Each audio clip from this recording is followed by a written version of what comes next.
रूस के यूक्रेन पर हमले जारी हैं। खार्किव और ओडेसा समेत यूक्रेन के मुख्तलिफ शहरों पर गुज़िश्ता रात रूस के हमलों में 4 अफराद हलाक और 30 से ज़ायद जख्मी हो गए।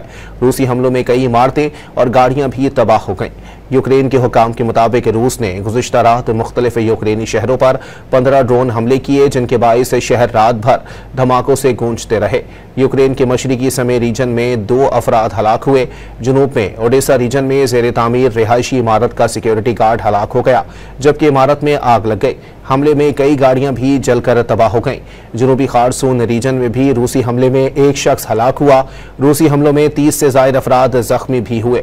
यूक्रेनी फौज का कहना है कि रूस ने खार्किव और ज़ोपोरे ज़खिया में 2 रिक्रूटमेंट सेंटर्स को भी निशाना बनाया, जिनमें 4 अफराद जख्मी हुए। रूस ने यूक्रेनी दारुल हुकूमत कीव पर भी ड्रोन हमले किए, जिनमें मुत्तादिद इमारतों को नुकसान पहुंचा, ताहम किसी जानी नुकसान की इत्तला नहीं मिली।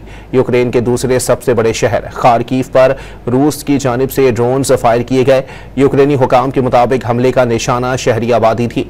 रूसी हमले में 3 बच्चों समेत 27 अफराद जख्मी हुए, जिन्हें करीबी अस्पताल में मुंतकिल कर दिया गया। हमले से कई रिहायशी इमारतों को भी शदीद नुकसान पहुंचा।